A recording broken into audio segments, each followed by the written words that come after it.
Praise the Lord, God's morning again. एक और सुबह प्रभु ने दी है, दिल की गहराई से धन्यवाद और स्तुति हमारे हृदय से निकलनी चाहिए। आमीन। आज की सुबह मैं एक और बार स्वागत करता हूं आपका। आज हम शुरुआत करेंगे व्यवस्था विवरण की पुस्तक, और व्यवस्था विवरण की पुस्तक में कुल 34 चैप्टर्स हैं, लेकिन हम 34 डेज में नहीं परंतु 35 डेज में कंप्लीट करेंगे, क्योंकि आज तो हम जो है, अगर आप मुझे रेगुलर सुनते हैं, रोज सुनते हैं, तो आपको पता है कि ये व्यवस्था विवरण की जो पुस्तक है उसकी भूमिका पढ़ने का समय है। देखेंगे पहले शुरुआत में, जानेंगे कि इस पुस्तक की जो रचना है, इस पुस्तक में असल में है क्या। भूमिका अगर आपको समझ में आ जाए तो बुक पूरी समझ में आ जाएगी, याद भी आ जाएगी उस पुस्तक में क्या है। कभी कभी ऐसा नहीं होता आपके साथ कि ये वाला वचन कहाँ लिखा होगा, ऐसा कब हुआ था और वैसा कब हुआ था। अगर आपको भूमिका पता है, मतलब अगर परिस्थितियाँ पता है, क्या हो रहा है, कौन सी पुस्तक में क्या हो रहा है, अगर आपको ये पता है तो आपको बहुत आसानी से ढूंढने में जो है मुश्किल नहीं होगी। शुरुआत करेंगे व्यवस्था विवरण की पुस्तक, और ये मूसा के बारे में। मूसा से शुरुआत होती है और मूसा की मृत्यु तक इस पुस्तक में पूरी डिटेल्स हैं।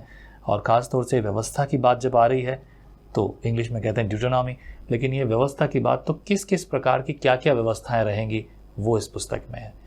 नंबर्स की पुस्तक यानी गिनती की पुस्तक जो पिछली पुस्तक है, उसमें परमेश्वर के द्वारा व्यवस्थाओं के बारे में देखा, मंदिर की व्यवस्था। उसके पहले भी हमने मंदिर की व्यवस्था के बारे में देखा, लेकिन यहाँ पर और व्यवस्थाएं हैं। आइए ध्यान से शुरुआत करेंगे। यह व्यवस्था विवरण की पुस्तक में मोआब देश के बारे में है। मूसा द्वारा इजरायलियों को दिए गए प्रवचनों को एक श्रृंखला के रूप में सुव्यवस्थित किया गया है। जंगल में बहुत समय तक भटकने के बाद अंत में वे यहाँ पहुंचे थे और कनान देश में प्रवेश करके उस पर अधिकार करने ही वाले थे। इस पुस्तक में लिखे गए अति महत्वपूर्ण विषयों में से कुछ इस प्रकार हैं। कौन कौन से विषय होंगे, किस किस विषय पर बातचीत होगी, इसके बारे में लिखा है। पहला विषय क्या होगा?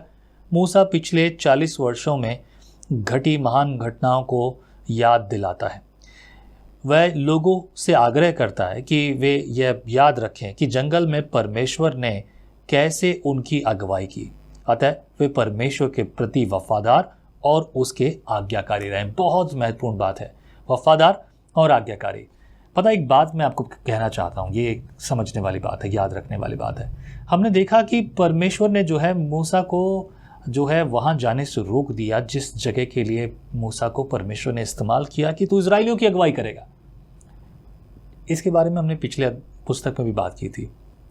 अगर आप परमेश्वर के गहरे राज को जानना चाहते हैं, वचन के गहरे राज को, परंतु गहराई क्या है? जो परमेश्वर के साथ संगति कर रहा है, जो वचन को पढ़ रहा है, परमेश्वर अपने भेद उस पर स्वतः ही उस पर उजागर करेगा। निर्भर करता है कि आप किस रीति से बैठे हैं, किस रीति से वाकई में दिल की भावनाओं के साथ आप सीखते हैं। मैं तो बड़े आनंद से ये मेरे लिए बड़े आनंद की पुस्तक है। केवल ये व्यवस्था विवरण नहीं परंतु पूरी बाइबल ऐसी पुस्तक जिसे पढ़कर मैं आनंद से भर जाता हूँ। Because I always see some new revelation. बार बार प्रभु मुझे कुछ नया याद दिला रहा है, मैं तुम्हारे साथ बात करना चाहता हूँ, औरों के साथ बात करना चाहता हूँ। दैट्स व्हाट आई लाइक, मुझे ये पसंद है। यहाँ पर अलग अलग विषय हैं, जो विषयों पर इस पुस्तक में पूरी बात है। उनमें से एक विषय कि परमेश्वर मूसा के द्वारा उनको याद दिला रहा, आज्ञाकारी और वफादारी। दूसरी बात, मूसा 10 आज्ञाओं को पुनः निरीक्षण करता है और प्रथम आज्ञा के अर्थ पर विशेष बल देता है और केवल परमेश्वर के प्रति ही समर्पित रहने का आह्वान करता है। तब वह विभिन्न नियमों को भी पुनः निरीक्षण करता है, जिसके अनुसार प्रतिज्ञात देश में इजरायलियों का जीवन संचालन होना था। अगर आपको ये समझ नहीं आ रहा मैं कहाँ से पढ़ रहा हूँ, देखिए मैं बाइबल ही पढ़ रहा हूँ। बाइबल से बाहर मैं बात करना पसंद नहीं करता।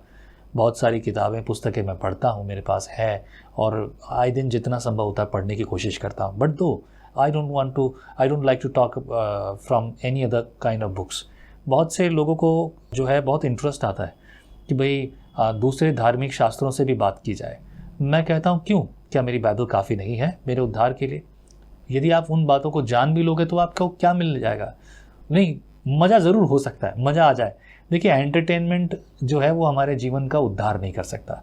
मे भी आपको लगता हो कि नहीं ये जानना ज़रूरी है, बस जानेंगे तो हमारे लिए ये बेहतर होगा। हाँ, ये ठीक है, पर क्या इजरायली और यहूदी सब जानते थे? नहीं, उनके लिए वो जानना ज़रूरी नहीं था मेरे प्रियो। और क्या औरों के लिए जानना ज़रूरी? नहीं। अगर आप जानते हैं तो it's okay, fine, but don't be crazy behind that. उसके पीछे जो है पागलपंती लेकर मत घूमिए, वाह ये मुझे पता है, ये वाह ये पता है। ऐसी ज़्यादातर ज्ञान की बातों के कारण जो है ना, परमेश्वर को वचन कि परमेश्वर का वचन साफ कहता है कि ज्ञान की कमी के कारण, कौन सा ज्ञान? परमेश्वर का ज्ञान जिसकी कमी है। बाकी चीज़ों में हमारा ध्यान बहुत रहता है, वो नई बातें, नई नई चीज़ें सुनना हमें बहुत पसंद है। पर देखो, परमेश्वर का वचन काफ़ी है।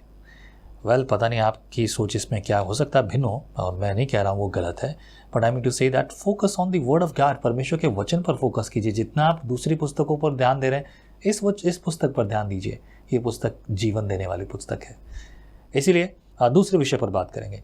10 आज्ञाओं में से एक मुख्य आज्ञा, जो पहली मुख्य आज्ञा मेरा मतलब है जो पहली आज्ञा है, उस पर जो है मूसा जो है एम्फसाइज कर रहे हैं, बात कर रहे हैं और अधिक। हालांकि हर एक जो आज्ञा है बहुत महत्वपूर्ण है और उस पर बात की जानी चाहिए, लेकिन इस पुस्तक में खास तौर से पहली आज्ञा पर और अधिक बात की गई है। फिर इसके बाद में तीसरे कारण को देखते हैं।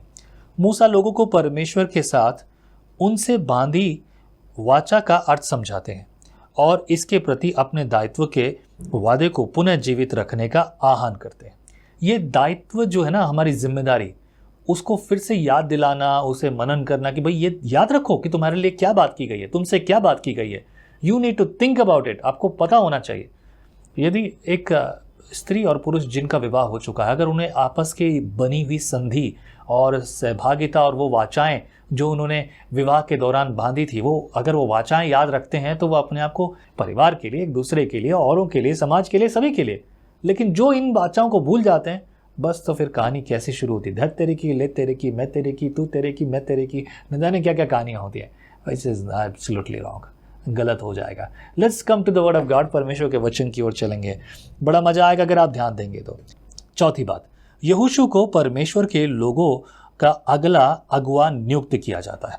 परमेश्वर की विश्वास योग्यता का गुणगान करने और इज़राइल के गोत्रों को आशीष देने के बाद यरदन नदी के पूर्व मोआब में ही मूसा की मृत्यु हो जाती है। अब परमेश्वर ने इस्तेमाल मूसा को किया था और मूसा को खड़ा किया और कहा कि तू उन्हें ले जाएगा। लेकिन ऐसा क्या हुआ कि मूसा को जो है रोक दिया गया और उसकी जगह नेक्स्ट लीडर को रखा गया? क्यों? क्या कारण थे? इन सब सवालों के विषय जो है, जवाब जो है, हमें इसी व्यवस्था विवरण की पुस्तक में मिलेंगे। और मूसा की मृत्यु कैसे हुई? पता क्या, कुछ लोग बोलेंगे मूसा की मृत्यु का रहस्य। अरे रहस्य क्या है उसमें? ये तो सीधी सीधी बात है, एक समय था और उसकी बात है कि मूसा के साथ क्या हुआ। कोई रहस्य नहीं है। बाइबल कुछ चीज़ छुपा नहीं रही है। परमेश्वर का वचन हर चीज़ आपके सामने स्पष्ट रख रहा है। लेकिन वैसे ये सुनने में बहुत अच्छा लगता है। रहस्य, ओ कुछ खास बात है, कुछ ना कुछ तो जरूर होगा, आओ फाइंड आउट करें। इस भावना के साथ बाइबल मत पढ़िए मेरे प्रियो कि रहस्य जान लेंगे आप या कुछ ऐसा। इस भावना के साथ बाइबल पढ़िए कि परमेश्वर ने किस कारण से, कैसी परिस्थितियां रही कि मूसा को वहां जाने से रोक दिया। कहीं ऐसी घटना मुझसे तो ना हो जाए, मैं कुछ ऐसा तो नहीं कर रहा। इस मोटिवेशन के साथ बाइबल पढ़िए। एंड देन उसके बाद परमेश्वर की विश्वास योग्यता का गुणगान करने और इज़राइल के गोत्रों को आशीष देने के बाद जो घटनाएं घट रही हैं, उन सब के बारे में बात होगी। अगला पैराग्राफ। इस पुस्तक की महत्वपूर्ण विषय वस्तु यह है कि परमेश्वर ने अपने चुने हुए लोगों को, जिनसे वह प्रेम करता है, बचाया और आशीष दी। उसके लोगों को इसे याद रखना है तथा उससे प्रेम करना है और उसकी आज्ञाएं माननी है, ताकि उसके पास जीवन हो और वे लगातार आशीष के भागी बने रहें। अगर आप आशीष के भागी बने रहने चाहते हैं तो देखिए, जवाब यहां लिखा है। ये कोई रहस्य नहीं है। परमेश्वर ने यह बात पहले से रखी है आपके लिए, मेरे लिए, हम सब के लिए। और इन सब बात को बस सारांश में यहाँ लिख दिया गया है। मैं कोई बहुत गहरी बातों को निकाल कर नहीं बोला, आज मैं आपको बहुत गहराई से बताना चाहता हूं। देखो, मैं ये बात क्यों कहना चाह रहा हूं, परमेश्वर ने सारी बातें आपके लिए खोल कर रखी हैं, स्पष्ट। बस देखने का नजरिया कुछ इस तरह से देखिए। अगर मैं किसी चीज को देखता हूं, किसी वस्तु को देखता हूं, तो मेरा नजरिया क्या है? अगर आपका नजरिया सही है तो आपके लिए सारी चीजें आसान हो जाएंगी। अगर आप किसी चीज को देखकर डरते हो, छोटे छोटे बच्चे जो होते हैं ना, वो घर में आने वाली छोटी छोटी आवाज़ों को, झींगर की आवाज़ों को देख सुनकर डर जाते हैं। यार झींगर को कैसी आवाज़ है, घर में क्या घुस गया है, राइट? जिसको पता नहीं। लेकिन झींगर इतना छोटा होता है लेकिन उसकी आवाज़ इतनी तेज और बुलंद होती है। पर वैसे ही अगर आपको ये बात पता हो तो फिर आपके लिए आसान है, अरे झींगर है, कुछ नहीं, उससे क्या फ़र्क पड़ता है। वैसे ही कुछ चीज़ें इतनी बड़ी नहीं है जितनी बड़ी प्रस्तुत की जा रही हैं। परमेश्वर आपसे प्रेम करता है, वो छुपाना नहीं चाहता आपसे। इसीलिए तो आपका उद्धार हो चुका है। और अभी तक बहुतों का उद्धार नहीं हुआ क्योंकि उनके कान अभी तक नहीं खुले हैं। वेल, इस बात को थोड़ा सा ध्यान दें। फिर से मैं बोलूँगा कि ये आशीष पाने के लिए क्या है। इस पुस्तक की महत्वपूर्ण विषय वस्तु यह है कि परमेश्वर अपने चुने हुए लोगों को जिनसे वह प्रेम करता है बचाया और आशीष दी। चुने हुए लोगों को बचाया भी, आशीष दी। ये तब भी था पुराने नियम में और आज भी है। पहले इजराइलियों के लिए था और आज आपके और मेरे लिए है। उसके बाद आगे लिखा है, उसके लोगों को इसे याद रखना है तथा उससे प्रेम करना है और उसकी आज्ञा माननी है। उसे याद रखना है, उससे प्रेम करना है, उसकी आज्ञा माननी है। क्यों? क्योंकि ताकि वो जीवन पाए, उसे जीवन मिले, आपको और मुझे जो जीवन मिला है। और यही है आशीष का कारण कि हम आशीष के कारण लगातार भागी बने रहे। हालेलुया। प्रभु आपके जीवन में कार्य करे। इस पुस्तक के मुख्य पद 6 अध्याय 4 से लेकर 6, और इसमें वे शब्द पाए जाते हैं जिन्हें यीशु मसीह सबसे बड़ी आज्ञा कहते हैं।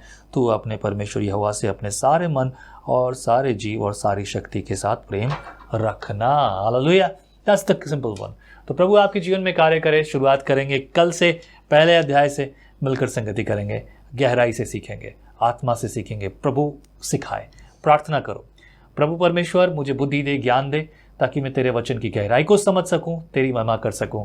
और प्रभु तेरे वचन को मैं गहराई से समझकर उसके अनुसार अपने जीवन को चलाऊं, ताकि तेरी महिमा और तेरी आशीष पाऊं। तुझसे प्रेम करूं, तेरी आज्ञाओं को मानूं, तेरी मर्जी में चलूं, न केवल मैं परंतु मेरा परिवार, सुनने वाले का हर एक का जीवन प्रभु, इनके बच्चों के लिए, इनके परिवार के लिए, सभी के लिए प्रभु तेरी आशीष है बहुतायत से हो। आदर महिमा जलाल तुझे देते हैं, यीशु मसीह नासरी के नाम से मांगते हैं, आमीन। Be blessed. प्रभु आशीष करे। प्रभु आपको आज के दिन और आगे के हर दिन प्रभु बहुत आज से आशीष करे। Let's join together tomorrow morning 6 AM। जय मसीह की। परमेश्वर का वचन जीवन देने वाली रोटी है। आओ हम इस जीवन देने वाली रोटी का और मजा लें विजनरी टीवी पर। How do you start your day? आप अपने दिन की शुरुआत कैसे करते हैं?